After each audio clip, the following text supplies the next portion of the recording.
मेरे भाइयों, मेरी बहनों, जरा सोचिए, दाऊद के घर के अंदर उसका कोई आदर नहीं था। जब शमूएल उसके घर पे आता है तो वो वहां पर था भी नहीं, और उसके पिताजी ने उसे वहां पर रहना भी ठीक नहीं समझा था। आप सोचिए, एक तरफ से उसके घर के अंदर उसे कोई आदर इतना नहीं मिलता था, लेकिन दूसरी तरफ उसे ये याद रहता था कि कैसे परमेश्वर मुझे बचाता है। कितनी अमेजिंग बात है, मुझे आदर नहीं मिलता ये उसे याद नहीं है, लेकिन उसे ये याद है कि परमेश्वर किस तरह से उसे अपनी भेड़ों को बचाने में मदद करता है। मैं आज आपसे पूछना चाहता हूं, आपको क्या याद है? यही कि उसने पैसे लिए, लौटाए नहीं? क्या ये कि इस व्यक्ति ने मुझे चीट किया, इस व्यक्ति ने मुझे गाली दी, इस व्यक्ति ने मुझसे वादा करके पूरा नहीं किया, इस आदमी ने मुझे ठेस पहुंचाई? आप वो क्यों अपने हृदय में लेके बैठे हैं जो चीज आपको ही खराब कर रही है? मेरे भाइयों, मेरी बहनों, कुछ लोग कहते हैं भूलना इम्पॉसिबल है। ये आपकी गलत सोच है। अगर हम पॉल की तरह ये कहें कि हमारा एक निशाना है, तब हम चीजों को इजीली भूल जाएंगे। आप अब्राहम को देखिए, उसने क्या किया।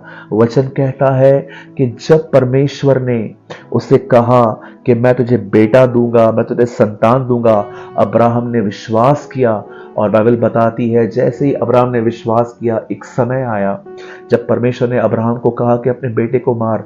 अब्राहम क्यों तैयार हुआ?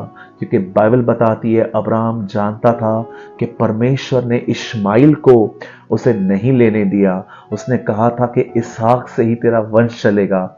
जब परमेश्वर ने प्रतिज्ञा की है कि इसहाक से मेरा वंश चलेगा, तो परमेश्वर उसे कैसे मार सकता है? उसे पास्ट में की गई परमेश्वर की एक प्रतिज्ञा अपने हाथों में रखी थी। आज जरा सोचिए, उसके पास्ट के एक्सपीरियंस ने उसको फ्यूचर के लिए स्ट्रांग किया। दाऊद के पास के एक्सपीरियंस ने उसे फ्यूचर के लिए स्ट्रांग किया। पॉल यहां कहता है जो बातें हो गई मैं उनको भूल कर आगे की ओर दौड़ता हूं। आज सोचिए, आपने अपने हृदय में क्या रखा है? क्या आपने सिर्फ शिकायतें रखी हैं? क्या आपने सिर्फ ये रखा है कि मेरा पास्टर ऐसा है, मेरी फैमिली ऐसी है, मेरे घर के लोग ऐसे हैं, मेरे दोस्त ऐसे हैं, मेरे साथ कुछ भी अच्छा नहीं हो रहा? मेरे भाइयों, मेरी बहनों, परमेश्वर का वचन कबाड़ में रखने के लिए नहीं मिला है। परमेश्वर का वचन एक कपड़े में लपेटने के लिए नहीं मिला है। परमेश्वर का वचन इसलिए मिला है ताकि वो हृदय में रखा जाए। पॉल दाऊद कहता है मैंने तेरा वचन अपने दिल में रखा है ताकि मैं पाप न करूं। मैं आप में से हर एक को आज इनकरेज करना चाहता हूं, मेरे भाइयों, मेरी बहनों, अपनी ठेस, अपने नुकसान को अपने जीवन से परे रखिए और परमेश्वर के वचन को अंदर रखिए। जो खुदा ने आपके साथ किया था वो उसे याद रखिए। आपको आने वाले दिनों में ये चीजें स्ट्रांग बनाएंगी, मजबूत कर देंगी। अब जो मसीह में है वे नई सृष्टि है, पुरानी बातें बीत गई, देखो सब कुछ नया हो गया।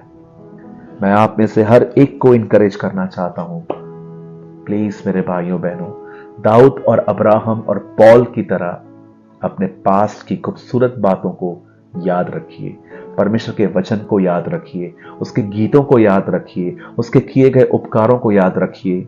ये आपको मजबूत बनाएंगे। मैं उम्मीद करता हूं आज के वचन के द्वारा आपने बहुत आशीष पाई होगी। अगर आप चाहें तो अपना एक्सपीरियंस, आप अपना लर्निंग कमेंट बॉक्स में शेयर कर सकते हैं, और अगर आप चाहते हैं कि हम बेसिक टीचिंग कंटिन्यू करें तो भी आप हमें बता सकते हैं। और हमेशा की तरह हमने एक आर्टिकल लिखा है, आप चाहें तो इस नंबर पे जो इस समय आपकी स्क्रीन पर है, आपको सिर्फ इतना लिखना है, पुरानी बातें बीत गई। जस्ट इतना लिखिए और हम आपको आर्टिकल दे देंगे। खुदा आपके साथ है। आप सबको जय मसीह की।